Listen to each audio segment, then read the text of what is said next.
They came to this St. Louis church to celebrate the life of 18-year-old Michael Brown. Thousands who never knew him paid respects to the unarmed teenager who was fatally shot by a white police officer. Pastor Willie Stallworth came to offer support to the family. Well, first of all, I would just pray God's peace upon the family, and that they will find comfort in this moment, and then hereafter that their faith in their Lord and Savior will also be strengthened.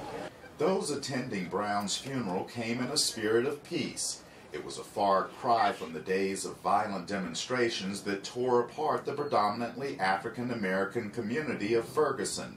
Gilbert Gann drove hours from Ohio.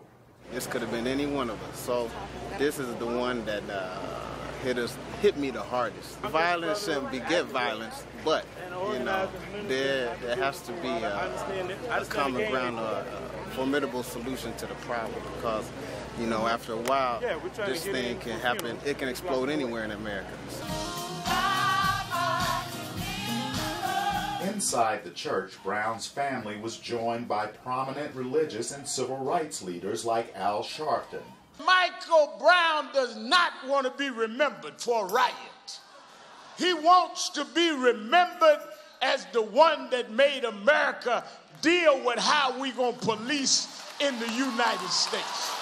Pastor Charles Ewing, Brown's uncle, delivered his eulogy.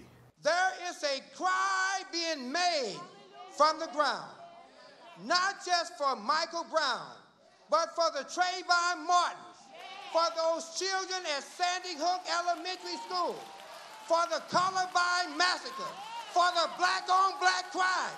There is a cry being made from the ground. Margot Sweeney says she hopes something positive can come from Brown's death. I didn't know him, but I felt it because I had family members that had been murdered out here in the streets of St. Louis, and my family and I had a lot of support from the community, so I just wanted to give that back. Now that Michael Brown's parents have completed the difficult task of burying their young son, they're asking this community to honor his legacy by holding peaceful protests. Residents here now await a grand jury's decision on whether or not to charge the police officer who shot Michael Brown. Chris Simpkins, VOA News, St. Louis.